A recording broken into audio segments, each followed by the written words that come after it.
আসসালামু আলাইকুম রহমতুল্লাহি বারাকাতুহু। আলহামদুলিল্লাহ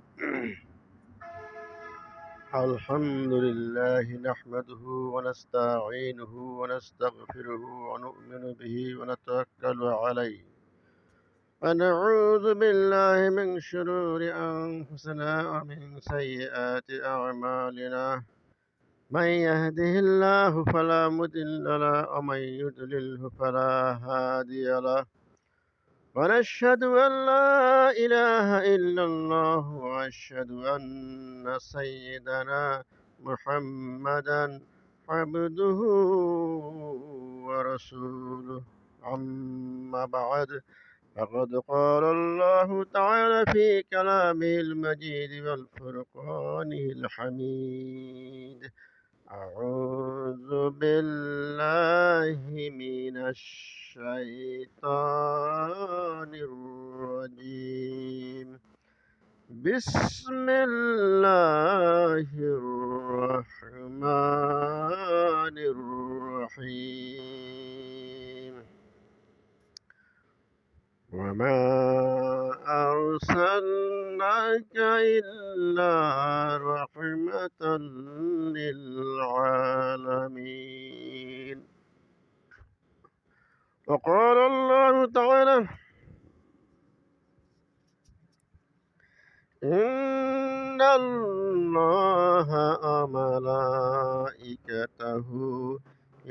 يصلون على النبي يا أيها الذين آمنوا صلوا عليه وسلموا تسليما. بلغ العلا بكماله كشف الدجى بجماله حسنت جميع خصاله.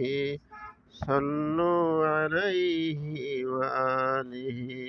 بلغ العلا بكماله كشف الدجى بجماله حسنت جميع خصاله.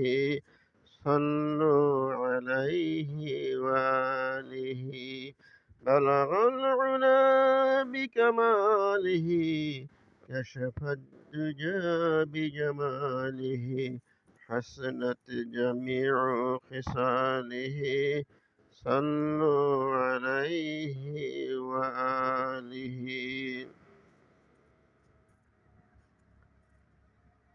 সম্মানিত হাজির, সম্মানিত উপস্থিতি, অদ্য 12 রবিউল আউয়াল রোজ সোমবার আমাদের বিশ্বনবী দুজাহানের সর্দার আশরাফুল আম্বিয়া খাতামুন নবীন মুহাম্মদুর রাসূলুল্লাহ সাল্লাল্লাহু আলাইহি ওয়াসাল্লামের জন্মদিবস এবং আজকে এই দিবসেই তিনি মৃত্যুবরণ করেছেন।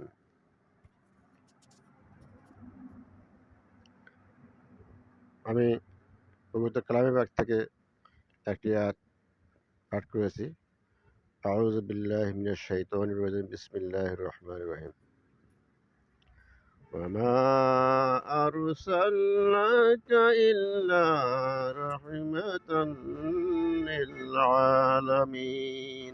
হে নবী, আমি আপনাকে জগৎবাসীর জন্য রহমত স্বরূপ প্রেরণ করেছি।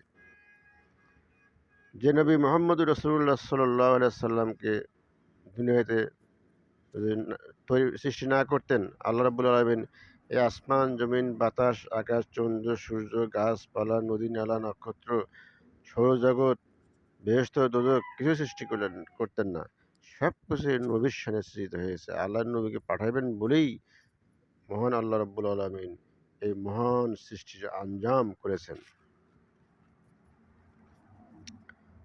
বিশ্বনবী মুহাম্মদুর রাসূলুল্লাহ সাল্লাল্লাহু আলাইহি ওয়াসাল্লাম 570 খ্রিস্টাব্দে 20 এপ্রিল 12 রবিউল আউয়াল আজকের এই দিনে সবে সাদেকের সময়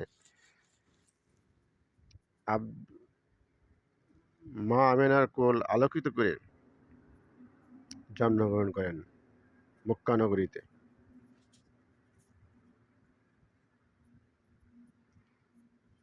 বিশ্বনবী সারা দুনিয়ার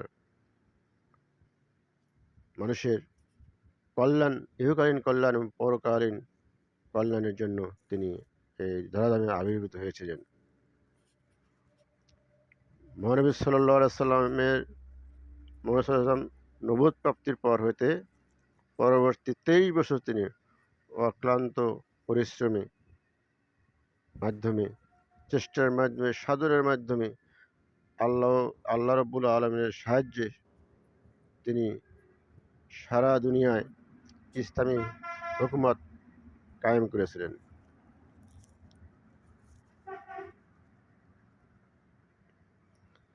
সেই পৃথিবীতে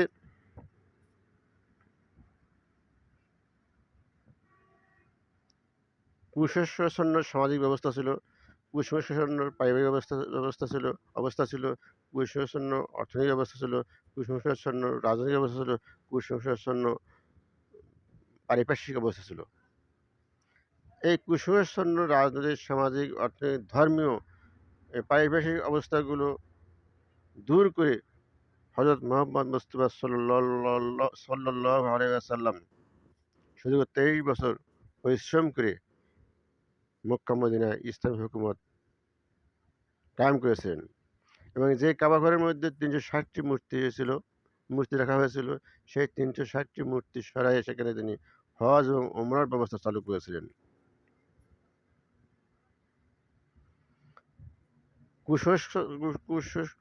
কুসংস্কারাচ্ছন্ন সামাজিক, রাজনৈতিক, অর্থনৈতিক অবস্থা দূর করে মক্কা মদিনা তথা সারা পৃথিবীতে তিনি ইসলামী হুকুমত কায়েম করেছিলেন।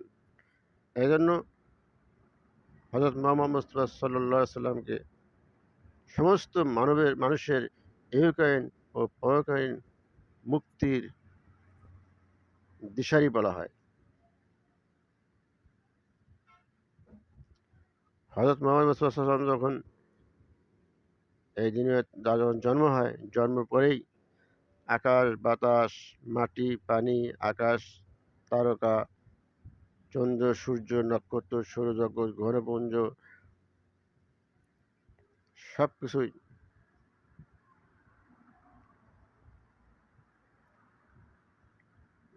সমস্যায় বলে উঠেছিল, আসসালাতু ওয়াসসালামু আলাইকা ইয়া রাসূলুল্লাহ, আসসালাতু ওয়াসসালামু আলাইকা ইয়া হাবিবাল্লাহ। মরা গাছে মরা গাছ তাজা হয়ে গিয়েছিল, মরা গাছে ফুল ফুটেছিল, মরা নদী ভরপুর হয়ে গেল, মরা সাগর ভরপুর হয়ে গেল, সমস্ত বৃক্ষমালা নতুনভাবে সৃজিত হলো, প্রাণ পেল। এই নবীর জন্মের বদৌলতে, এই নবীর জন্মের জন্য এত কিছু হয়েছে। মা হালিমা যখন হযরত মুহাম্মদ মুস্তাফা সাল্লাল্লাহু আলাইহি ওয়াসাল্লামকে যখন তাকে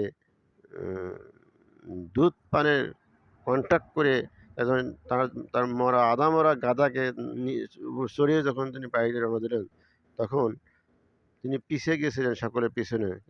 তার সাথে যেসব সাথীরা ছিল, সেসব তাজা অত্যন্ত শক্তিশালী গাধা ছিল, ঘোড়া ছিল, অশ্ব ছিল, সেগুলো পার হয়ে অতি দ্রুত তিনি তাদের আগে বাইরে ফিরে চলে গিয়েছেন এই নবীর কারণে।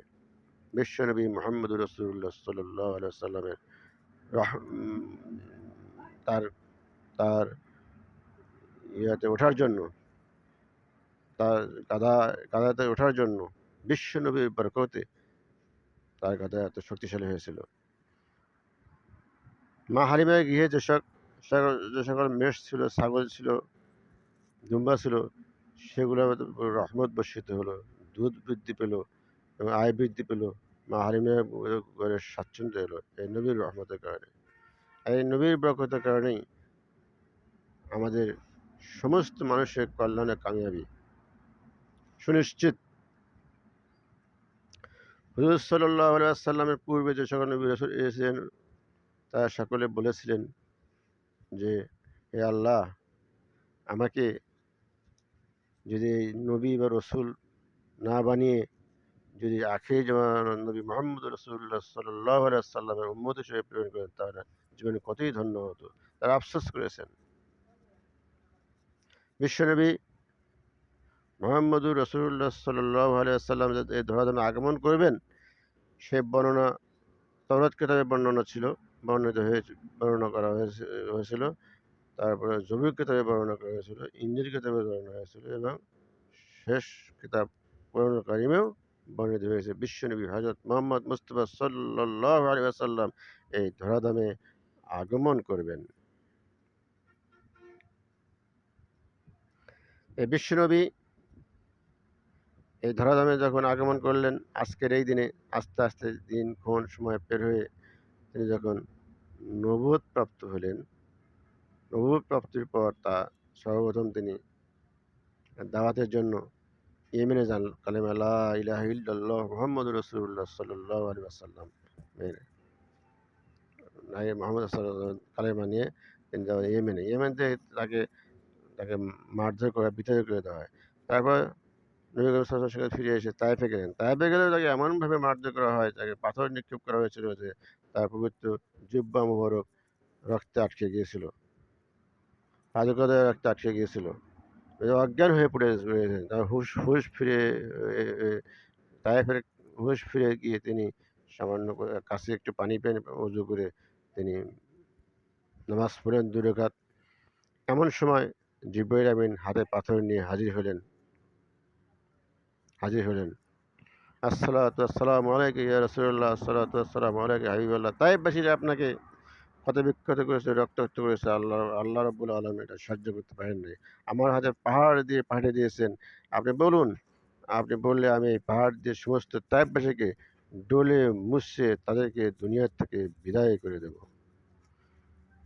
তখন দয়ার নবী, মায়ার নবী, মহব্বতের নবী, ভালোবাসার নবী, এশকের নবী মুহাম্মদুর রাসূলুল্লাহ সাল্লাল্লাহু আলাইহি ওয়াসাল্লাম জিবরাইল আমিনকে বললেন, ভাই তুমি ফিরে যাও, আমি এ ব্যাপারে আল্লাহ রাব্বুল আলামিনের সাথে মুরাকাবা করে নেব।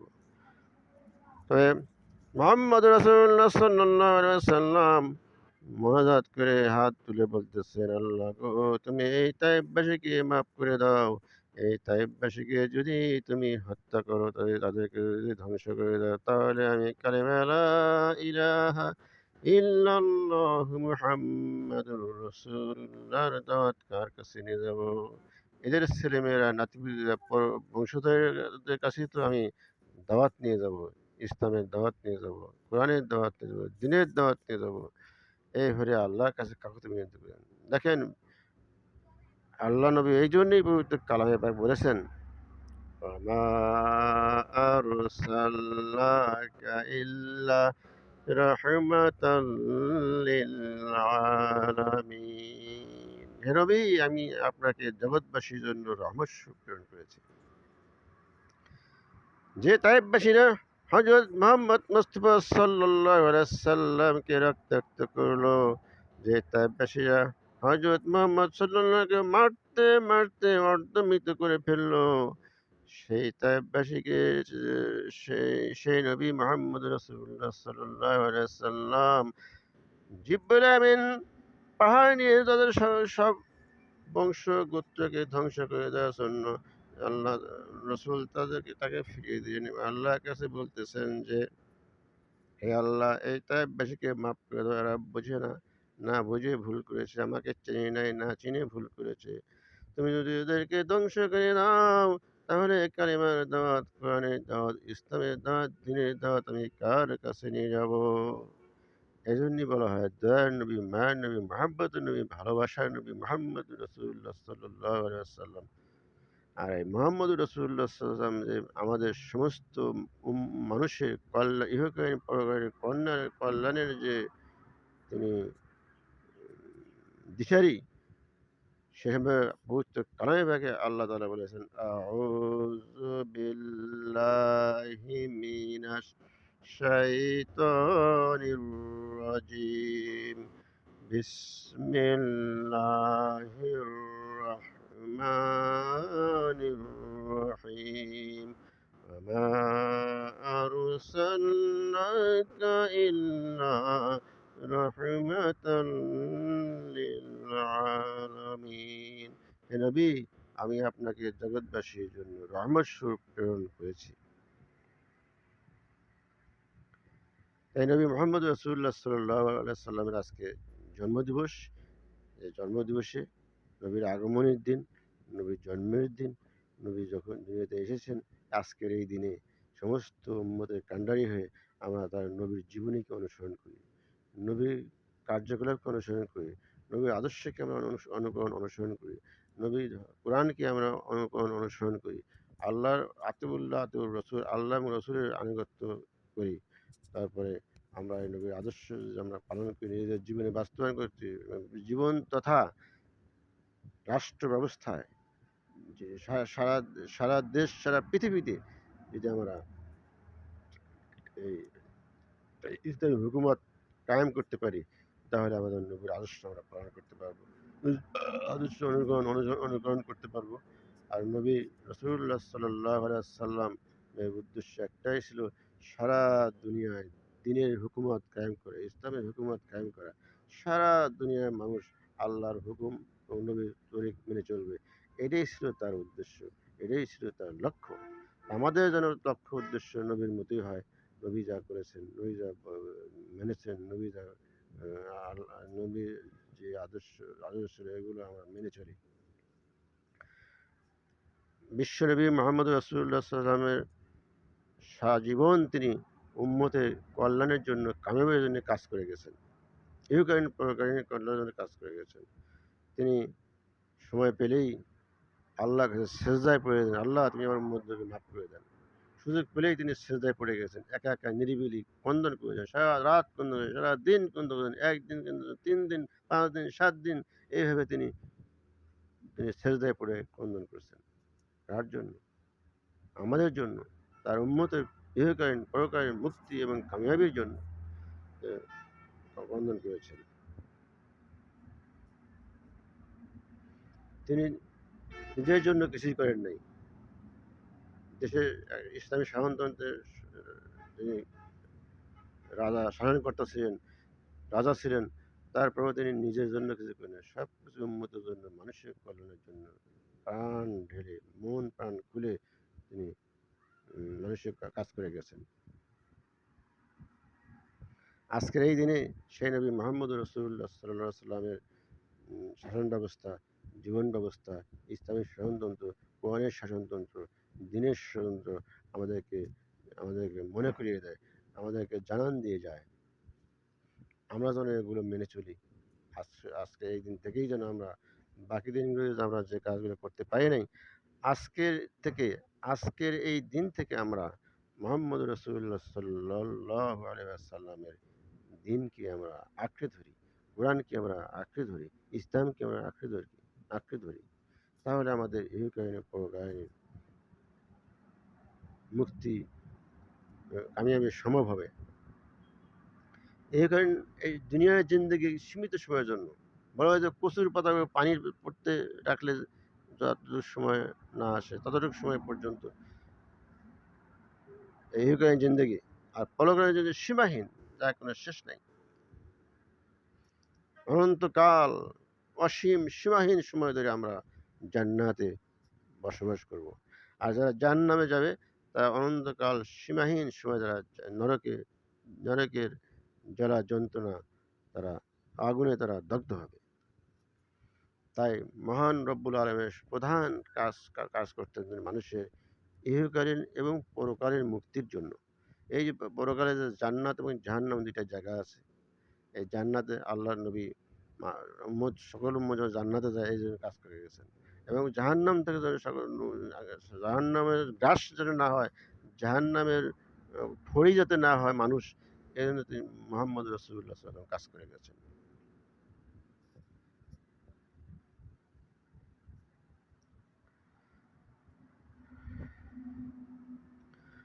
আল্লাহুম্মা সাল্লি আলা সাইয়্যিদিনা মাওলানা মুহাম্মদ ওয়া আলা আলি সাইয়্যিদিনা মাওলানা মুহাম্মদ। আল্লাহুম্মা সাল্লি আলা সাইয়্যিদিনা মাওলানা মুহাম্মদ ওয়া আলা আলি সাইয়্যিদিনা মাওলানা মুহাম্মদ।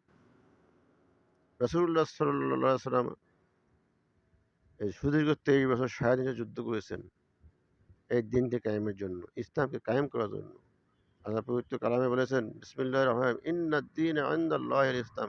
আল্লাহর নিকট সবচাইতে মনোনীত জীবন ব্যবস্থা হচ্ছে ইসলাম। পৃথিবীতে যত ধর্মমত আছে, ইসলাম ছাড়া অন্যান্য যতগুলো ধর্মমত আছে তার চাইতে সবচাইতে মনোনীত ধর্ম হচ্ছে ইসলাম আল্লাহর কাছে। আল্লাহর কাছে যেটা মনোনীত হবে সেটাই তো আমাদের জন্য ইহকালীন পরকালীন মুক্তির পথ। হুজুর সাল্লাল্লাহু আলাইহি সাল্লাম যখন ওফাতের সময় হয়, আজকের এই দিনেই, এই 12 রবিউল আউয়াল দিনেই তার ওফাত হয়। এই 12 রবিউল আউয়াল দিনেই তিনি ওফাতের সময় পর্যন্ত তিনি উম্মতের জন্য ক্রন্দন করেছেন।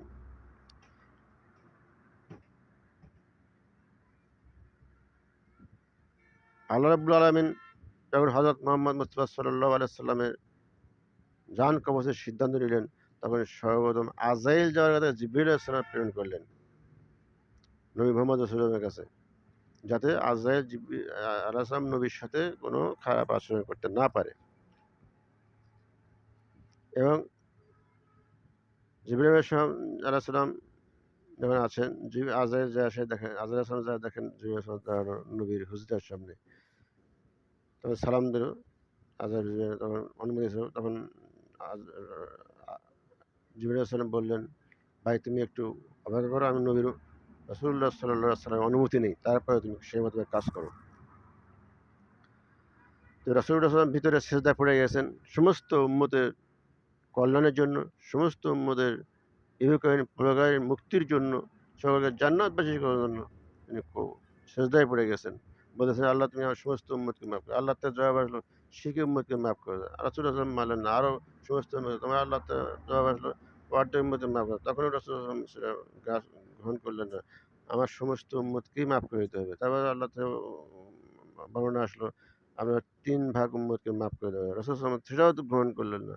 তিনি আবার সিজদায় ক্রন্দন করতে লাগলেন। শেষ পর্যন্ত আল্লাহ রাব্বুল আলামিন হযরত মুহাম্মদ মুস্তাফা সাল্লাল্লাহু আলাইহি ওয়াসাল্লামকে জানালেন, জিবরিল আমিন করতে, আমার বন্ধুকে, আমার দোস্তকে, আমার হাবিবকে জানাও, তার সমস্ত উম্মতকে আমি মাফ করে দিলাম।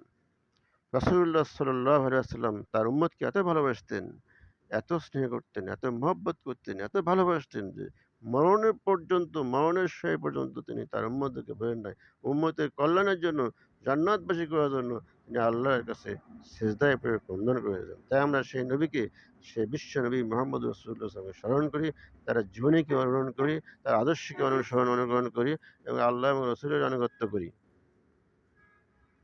অথবা মুহাম্মদ রাসূলুল্লাহ সাল্লাল্লাহু আলাইহি ওয়াসাল্লাম যখন সমস্ত উম্মতের মাপ নিলেন, মাপ নেওয়ার পর তখন বললেন, হে আল্লাহ, এখন তুমি আমার জান কবজ করে নাও। তারপর জান কবজ করা হলো।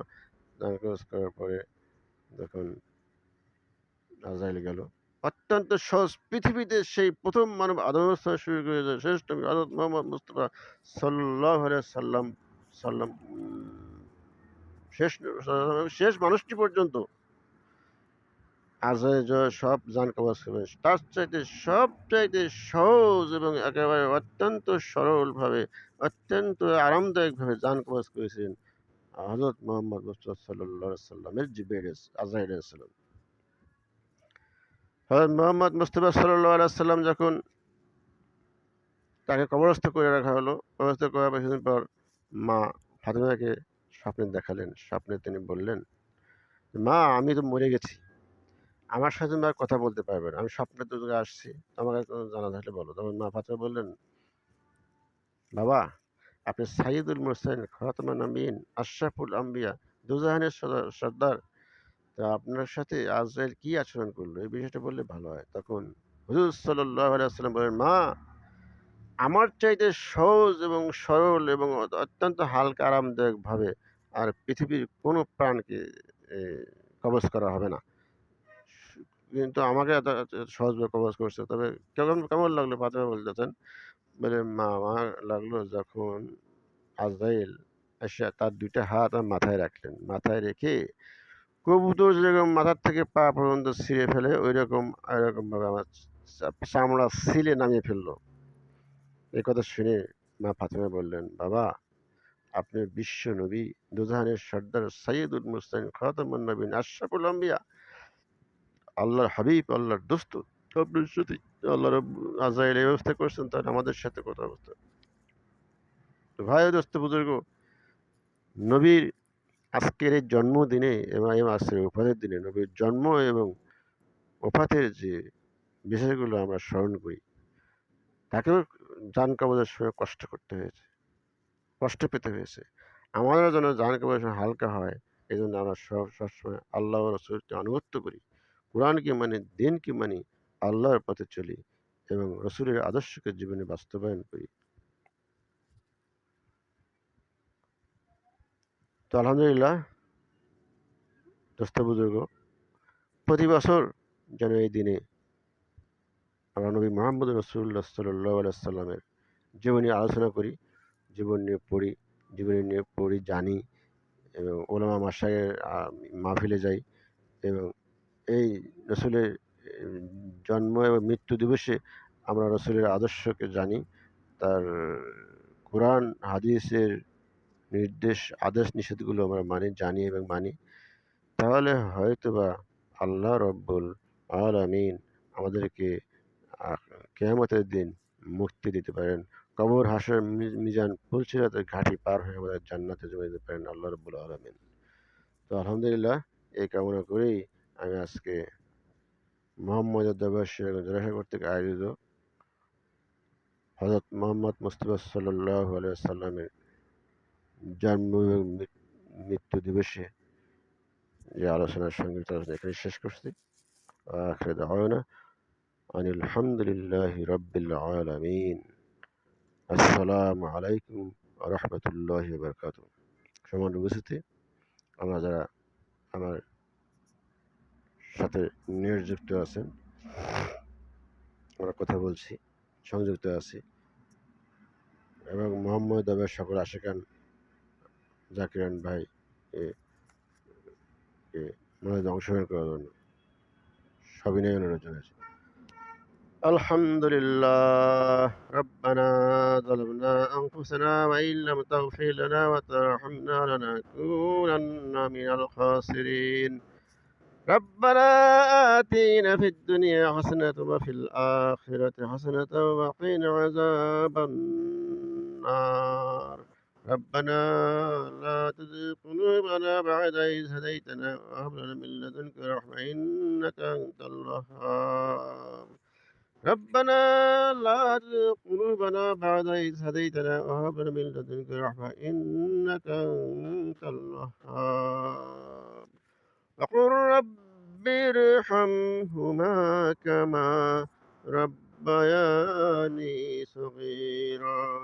وقل رب ارحمهما كما ربياني صغيرا. হে আল্লাহ, মেরে কথা পেয়ে কথা মেহমান গুণাবাদ্য মোহাম্মদ দাবাসী থেকে আয়োজিত হযরত মোহাম্মদ মুস্তাফা সাল্লাল্লাহু আলাইহি ওয়াসাল্লামের জন্ম দিবসে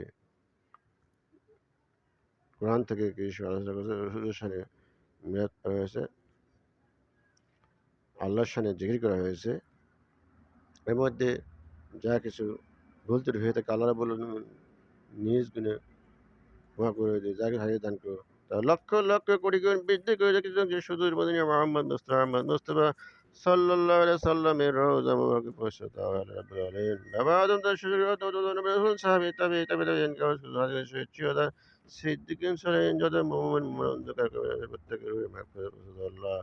আল্লাহ রাব্বুল আলামিন আমাদের প্রত্যেকের বাপ দাদা নানা শ্বশুর শাশুড়ি ভাই গ্রামবাসী মহল্লার বিচ্ছিন্ন আনাচে যত আল্লাহ রাব্বুল আলামিন মোহাম্মদ এবার শায়েক আল্লাহ মাদাকে তুমি সুস্থ করে দাও, হায়াত দাও, ছেলেমেয়েদেরকে হায়াত দাও, পিতামাতাকে হায়াত দাস করে দাও, তার বংশধরকে হায়াত দাস করে দাও। আল্লাহ মোহাম্মদ খলিফা মাশাক আছে, তাদের সকলকে হায়াত দাও, ছেলেমেয়েদের হায়াত দাও, পিতামাতাকে হায়াত দাস করে দাও। আল্লাহ রাব্বুল আলামিন আমাদের সকলকে তুমি তোমার আমাদের আজকে সকলকে আজকে নবী রাসূলুল্লাহ সাল্লাল্লাহু আলাইহি ওয়াসাল্লামের জন্ম দিবসে আমার নবী সাল্লাল্লাহু আলাইহি ওয়াসাল্লামের আদর্শকে জেনে এবং মেনে তাদের আমল করার সুযোগ দান করে দাও আল্লাহ। আল্লাহ রাব্বুল আলামিন আমাদের অনেকের সমাজের সমস্যা, রাজনৈতিক অর্থনৈতিক ধরনের সমস্যা আছে তার সঙ্গে এই সমস্যাগুলো দূর করে দাও আল্লাহ। আর বিভিন্ন বালামাল দূর করে দাও আল্লাহ। আল্লাহ রাব্বুল আলামিন অনেকে এই আজকের দিনে হাসপাতালে কোভিড রোগের সাথে লড়ছে। যারা এই কোভিড রোগের সাথে লড়তেছে আল্লাহ তাদেরকে মাফ করে দাও এবং তাদের হায়াত দারাজ করে দাও। আল্লাহ রাব্বুল আলামিন আমাদের মধ্যে আমাদের প্রত্যেকের ছেলে মেয়েদেরকে হায়াত দারাজ করে দাও। তাকে ইলমে দ্বীন দান করো এবং দুনিয়াবি জ্ঞানের পাশাপাশি ইলমে দ্বীন দান করো। যারা স্কুল, কলেজ, মাদ্রাসা, ইউনিভার্সিটি লেখাপড়া করছে তাদের সকল ছাত্রদেরকে তুমি হায়াত দারাজ করে দাও আল্লাহ ওলি বানিয়ে দেবে এবং আলেম ওলামা জ্ঞানী গুণী বানিয়ে দাও আল্লাহ। আল্লাহ রাব্বুল আলামিন তুমি রহমানুর রহিম, তুমি গফুরুর রহিম। আমি অসুস্থ আছি আল্লাহ, আমাকে একটু সুস্থতা দান করো আল্লাহ। তুমি একটু আমার হায়াত দারাজ করে দাও আল্লাহ। আল্লাহ রাব্বুল আলামিন আমাদের আব্বা মা আমার আম্মা আমার আব্বা ইন্তেকাল করেছেন জানি না আমার আব্বা আম্মা কবরে কি অবস্থা আছেন কোনো অবস্থা জানি না। হায় আল্লাহ তুমি আমার আব্বা এবং আম্মার কবরগুলোকে তুমি জান্নাতের বাগিচা বানিয়ে দাও আল্লাহ। হায় আল্লাহ রাব্বুল আলামিন আমার পূর্বপুরুষ দাদা দাদি নানা নানি ভাই ব্রাদার গ্রামবাসী মহল্লাবাসী কারা কবর কেমন আছে তাও জানি না আল্লাহ। তুমি তাদের সকলকে মাফ করে দাও এবং কবরগুলোকে জান্নাতের বাগিচা বানিয়ে দাও আল্লাহ। ربنا تقبل منا إنك أنت السميع العليم وتب علينا إنك أنت التواب الرحيم وصلى الله تعالى على خير خلقه محمد وعلى آله وأصحابه أجمعين برحمتك يا أرحم الراحمين بحق لا إله إلا الله محمد رسول الله صلى الله عليه وسلم السلام عليكم ورحمة الله وبركاته